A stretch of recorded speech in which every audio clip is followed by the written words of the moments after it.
Shahin Shahid terror lady ವೃತ್ತಿಯಲ್ಲಿ ವೈದ್ಯ ಆದರೂ ಕೂಡ ಈಕೆ ಮಾಡಿದ್ದು ಮಣ್ಣು ತಿನ್ನುವಂತಹ ಕೆಲಸ. ಕೆಂಪುಕೋಟೆಯ ಬಳಿ ಆತ್ಮಾಹುತಿ ದಾಳಿಗೆ ಪಾಕ್ ಲಿಂಕ್ ಕೂಡ ಸಿಗ್ತಾ ಇದೆ.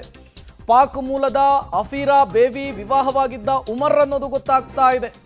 ಉಗ್ರ ವೈದ್ಯರ ಸಂಪರ್ಕದಲ್ಲಿದ್ದಂತಹ ಉಮರ್ ಪತ್ನಿ ಅಫೀರಾ ಬೇವಿ ಉಗ್ರ ವೈದ್ಯರ ಜೊತೆಗೆ ಸಂವಾದವನ್ನ ಈಕೆ ನಡೆಸ್ತಾ ಇದ್ಲು ಅನ್ನೋದು ಕೂಡ ಗೊತ್ತಾಗ್ತಾ ಇದೆ.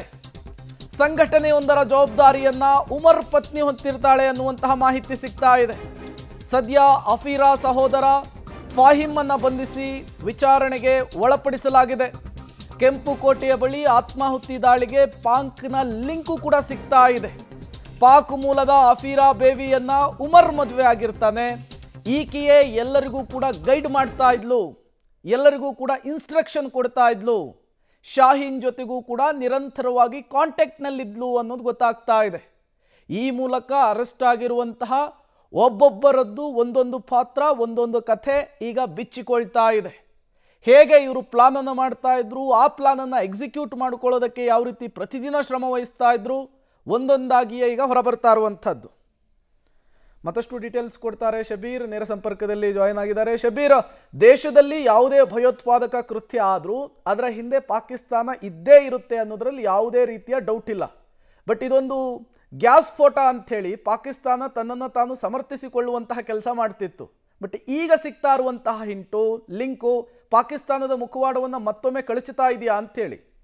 ಪ್ರೇಮ್, ನಾನು ಆಗಲೇ ಹೇಳ್ತಾ ಇದ್ದೆ, ಈ ಮಟ್ಟದ ದೊಡ್ಡ ದಾಳಿಗೆ ಸಂಚು ರೂಪಿಸಿದ್ದಾರೆ ಅಂದರೆ ಬಹುಶಃ ಇದು ದೇಶೀಯವಾಗಿ ಆಗಿರುವಂಥ ಸಂಚಲ್ಲ. ಇದರಲ್ಲಿ ಅಂತಾರಾಷ್ಟ್ರೀಯ ಮಟ್ಟದ ಷಡ್ಯಂತ್ರ ಇರೋದ್ರಲ್ಲಿ ಯಾವುದೇ ಅನುಮಾನಗಳಿಲ್ಲ ಅನ್ನುವಂಥದ್ದು ಗೊತ್ತಾಗಿತ್ತು.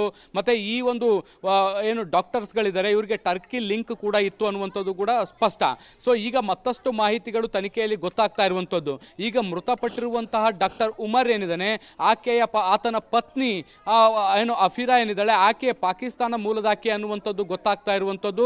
ಆಕೆಯನ್ನು ಕೂಡ ಈಗ ವಿಚಾರಣೆಗೆ ಒಳಪಡಿಸಲಾಗಿದೆ. ಮತ್ತೆ ಆಕೆಯ ಸಹೋದರನನ್ನು ಕೂಡ ಕಸ್ಟಡಿಗೆ ತೆಗೆದುಕೊಂಡು ವಿಚಾರಣೆಯನ್ನ ಮಾಡುವಂತ ಕೆಲಸವನ್ನ ಮಾಡಲಾಗ್ತಾ ಇದೆ. ಇಲ್ಲಿ ಒಂದಂತೂ ಸ್ಪಷ್ಟ, ಪಾಕಿಸ್ತಾನದ ಲಿಂಕ್ ಈಗ ಬಹಳ ದೊಡ್ಡ ಪ್ರಮಾಣದಲ್ಲಿ ಸಿಗ್ತಾ ಇರುವಂಥದ್ದು. ಆ ಮೂಲಕ ಈ ಒಂದು ಭಯೋತ್ಪಾದಕ ಘಟನೆಯಲ್ಲಿ ಪಾಕಿಸ್ತಾನ ನೇರವಾಗಿ ತೊಡ್ಕೊಂಡಿದೆ ಅಥವಾ ಪಾಕಿಸ್ತಾನದ ಭಯೋತ್ಪಾದಕ ಸಂಘಟನೆ ನೇರವಾಗಿ ತೊಡ್ಕೊಂಡಿದೆ ಅನ್ನುವಂಥದ್ದು ಸ್ಪಷ್ಟವಾಗಿರುವಂಥದ್ದು. ಉಗ್ರ ಉಮರ್ ಏನಿದ್ದ, ಆತನ ಪತ್ನಿ ನಿರಂತರವಾಗಿ ಭಯೋತ್ಪಾದಕರ ಸಂಪರ್ಕದಲ್ಲಿದ್ಲು. ಅವರ ಜೊತೆಗೆ ಸಭೆಗಳನ್ನು ಕೂಡ ಮಾಡ್ತಾ ಇದ್ಲು, ವರ್ಚುವಲ್ ಮೀಟಿಂಗ್ಗಳನ್ನು ಕೂಡ ಮಾಡ್ತಾ ಇದ್ಲು. ಅಲ್ಲಿ ಬರುವಂತಹ ಇನ್ಸ್ಟ್ರಕ್ಷನ್ಗಳನ್ನು ಇವರಿಗೆ ಪಾಸ್ ಮಾಡುವಂಥ ಕೆಲಸವನ್ನು ಮಾಡ್ತಿದ್ಲು. ಆ ಮೂಲಕ ಯಾರ್ಯಾರ ಜವಾಬ್ದಾರಿ ಏನು, ಅವ್ರು ಏನೇನು ಕೆಲಸ ಮಾಡಬೇಕು, ಹೇಗೆ ನಿಗಾ ವಹಿಸಬೇಕು ಮತ್ತು ಯಾವ ರೀತಿಯಾಗಿ ಇಡೀ ಪ್ಲಾನನ್ನು ಎಕ್ಸಿಕ್ಯೂಟ್ ಮಾಡಬೇಕು ಅನ್ನುವಂಥದ್ದನ್ನ ನಿರ್ದೇಶನವನ್ನು ಕೊಡ್ತಿದ್ಲು ಅನ್ನುವಂಥದ್ದು ಕೂಡ ಗೊತ್ತಾಗ್ತಾ ಇರುವಂಥದ್ದು. ಸೊ ಅಲ್ಲಿಗೆ ಪಾಕಿಸ್ತಾನದ ನೇರ ಇನ್ವಾಲ್ವ್ಮೆಂಟ್ ಇರುವಂಥದ್ದು ಇಲ್ಲಿ ಬಟಾಬೈಲಾಗಿರುವಂಥದ್ದು. ಈಗ ಪಾಕಿಸ್ತಾನದಲ್ಲಿರುವಂತಹ ಯಾರ ಜೊತೆಗೆ ಈ ನಂಟಿತ್ತು, ಯಾವ ಸಂಘಟನೆ ಜೊತೆಗೆ ನಂಟಿತ್ತು ಅನ್ನುವಂಥದ್ದು ಕೂಡ ಗೊತ್ತಾಗಬೇಕಾಗಿದೆ. Prem, okay, thank you Shabir ತಮ್ಮೆಲ್ಲ ಮಾಹಿತಿಗಾಗಿ.